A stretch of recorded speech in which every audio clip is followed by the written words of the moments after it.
small group experience to homes and hearts. I'm Jamie Shaver, and this is my co-host Julie Van Gorp. And with us today we have Kate, Detra, and Angie, and we are going to be talking about how we can keeping the holidays holy days. What is it that we do that really keeps that central focus on Christ as we celebrate holidays with our families? Christmas.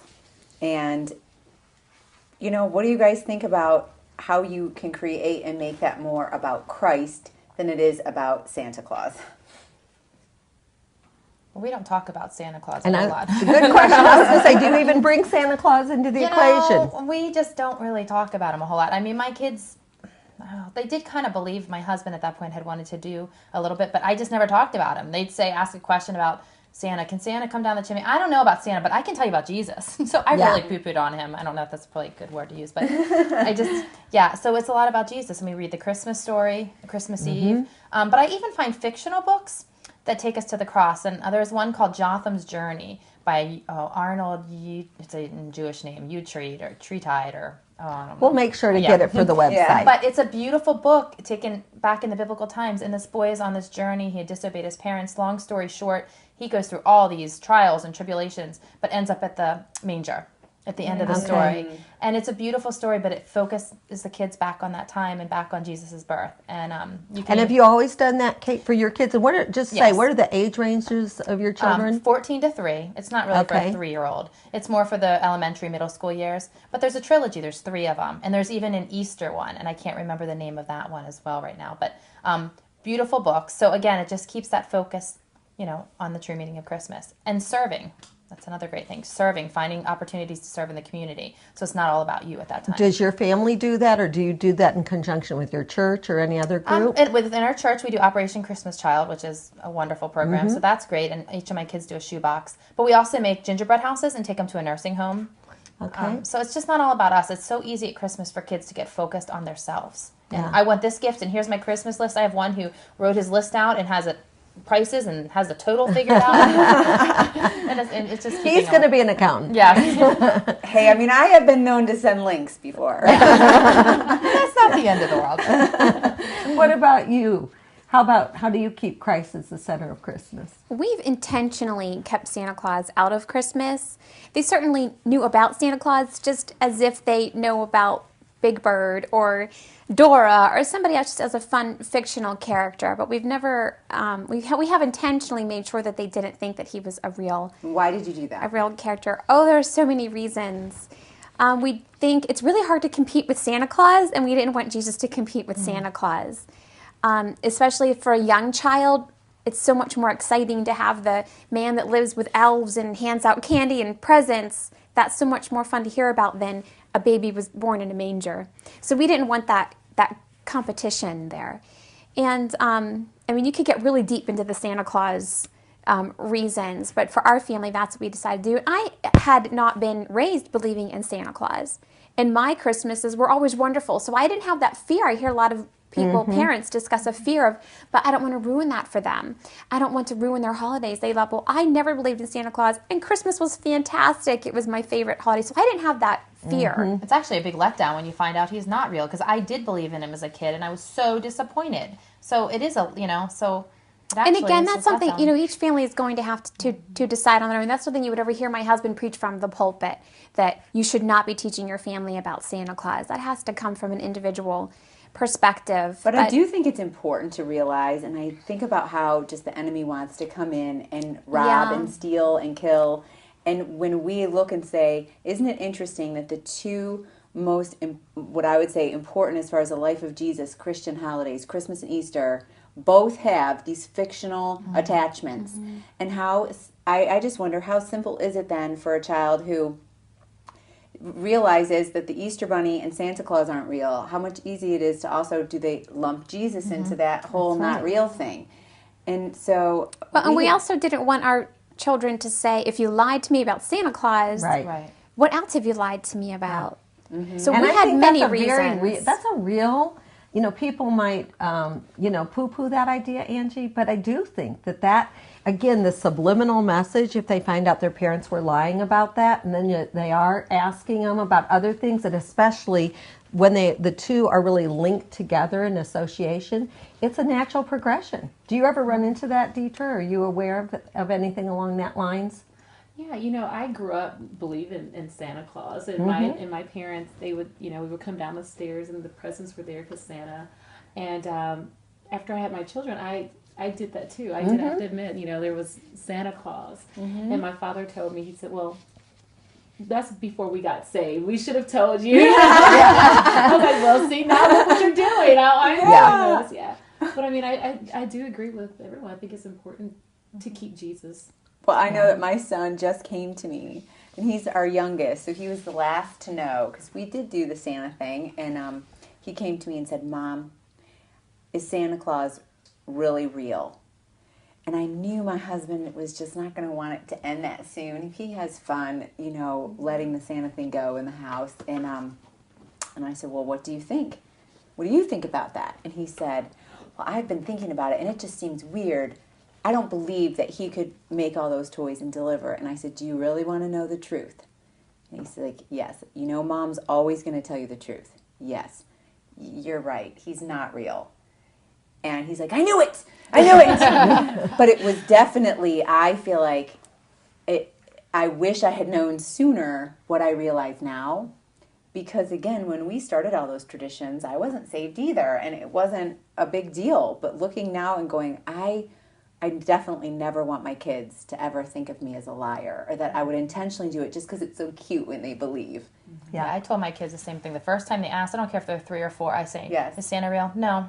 Like, you ask me, I tell you. And actually, my one son found out doing a Bible study, we were doing a Bible study, one of the questions was, "Have you ever believed in something to find out it was not real?" My one son goes, "Santa Claus." And my other side goes, "Oh." And that was, I was like, yeah, like, yep, that's true. No, they just don't want to string them along. The danger of that is then your child is the whistleblower. They love to go around and tell everybody, "Oh, you believe in Santa Claus? Well, they're not even real." So then I had to really prep my kids. Like, if you tell that kid that Santa Claus is not real, you let their mother tell them that. I mean, just And don't lie. you just say, when they come to you, go ask say, your mommy. right. Somebody says to you, "Is Santa Claus real?" You just say, "Go ask your mommy," because they just felt like they had the power, the knowledge, that power of knowledge there. You sound like such a great mom, Angie. I think I want to go back and live in your house. She is a great mom. Yeah. You're all great moms. That's why we invited you on the show. And I think, though, when we look at it, there again, we're not here to say whether you should or whether you shouldn't. Absolutely. I think what we're saying is you need to examine and say, are we following the traditions of man, or are what we are doing with our celebration of the holidays really what God's called us to do? And as we look at that, what are some ways that you do? You mentioned the books. What are some other ways, and you might have some as well, Kate, but that you keep Christ at the center? What are some other things that you do? I give we've started the tradition of giving our children just 3 gifts, as Christ has received 3 gifts. And we make sure that they understand why we're doing that. 2 years ago, we also gave them the option of giving away one of their 3 gifts. So at first it was not too openly received. It's like, what? I only get 3? You want me to give one away? But we got out the World Vision catalog and we started looking at it together as a family. We made it their choice. We didn't want it to make it a time of resentful giving. Right. So we made it their choice, and by the time they were done looking at it, my oldest was saying, "I want to give away all 3 of my gifts." Oh. She wanted to buy, because if have you ever looked at the catalog, you can buy duck and geese and sheep, and then she was like, "I'm going to buy 2 sheep, I'm going to buy 2 ducks," but we didn't let her do that, because I felt at that age, at 10, if she woke up Christmas morning and she didn't have anything to open, that would be a bad moment, and I wanted it to be a good experience for her. Right. I want to take back that duck and meet that Barbie doll. So that was something, and that was a great year that we did that. Just letting them have that blessing of giving away. You only get 3 gifts, and you give 1 away. That was really good. And what for are them. the ages, Angie? Just remind of what your children's Right ages now I have are. 7, 10, and almost 13. Okay. All right. So it's just interesting to see, but planting that seed when they're young, that it's not about them, And Right. it's about Jesus, but it's also about us, freely have we received, freely should we give. Yeah. Right. And what a blessing it is to give. Yeah. Oh, that sounds wonderful. How about you, Detra? Well, what I want to start doing, my children are 3 and 6, and my 6-year-old, of course, she's learning and really recognizing what the holidays mean. But I want to start doing a bag, and just like a care bag, and we would cross people that are homeless, and we would give things out. So I wanted to start making that almost It's like a a great yearly idea. thing. Just have bags ready, because we see people when we pass by, and my daughter's like, "What's that sign says? What is going on?" And so I just want to start that tradition in my own home. I One like of that. the greatest memories in our family, and I know I'm speaking for all of them because we've talked about it, is that there have been a couple different Christmases, and we did it on Christmas Eve. We went to church. I think, obviously, to me, going to church is, is so critical to keep Christ in the center of Christmas there, and not just staying home to be looking at what you're doing as far as getting the meal preparation and making it all about that. But what we would do is go down to the bridges I'm from the Atlanta area, and we would go after Christmas Eve service, and we went and we would feed the people and give them hot chocolate and pray with them. I mean, just pray with them. And that was What a gift prayer is. Oh, it was just so exciting I can still see it, where we're huddled around this, trash can that had things burning for them to keep warm because it was still very cold.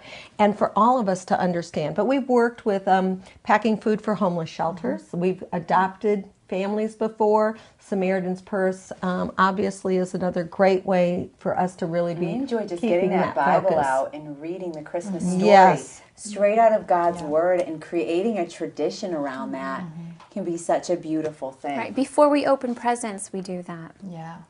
Well, and I think another thing that, what you'd mentioned, Angie, is that cutting back on gifts. I think, and you talked about that with the stories, but this is a great way too, because people might say, well, how else can we make it come alive, is to read about angels. Find out when the angels came to the shepherds who were, in their flocks by night. Let's find out more about the shepherds at that time, what or they the had been angels. like. What would you have done? Yes, put them in the story themselves, or the magi, and find out who were those magi. What would it have been like to have just looked at a star? What kind of faith would it taken?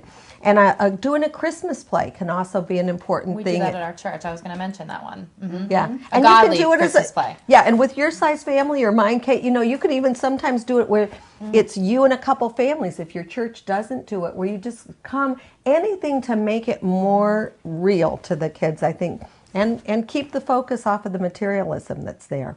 There's another great book that just came to mind, and you guys might have read it. It's The Worst Christmas Pageant Ever. Have you guys read that book? Yes, It's actually familiar a with cute it. book, because they're looking for this great, wonderful Christmas pageant, and you get these really rough kids coming along and joining the play, and it just turns out to be it's not necessarily a Christian book, I don't think, but it really has A great message. a great message. Yes. Well, and one other thing that Christmas caroling can be such a great thing, and that again is somewhat of a lost and dying, thing. Do you mean actually going door to door? We still have gone door to door, but we also go to nursing homes, and we have taken, and we would be like in a small group, and the small group of some other couples and families, and as a group we would go to the nursing homes and do the Christmas caroling, and again and we were singing Christian Christmas songs, so that we were keeping the real emphasis again on what it's Our all church about. has done that, taken the children over to the nursing home. That's awesome. The residents just love it. That's right.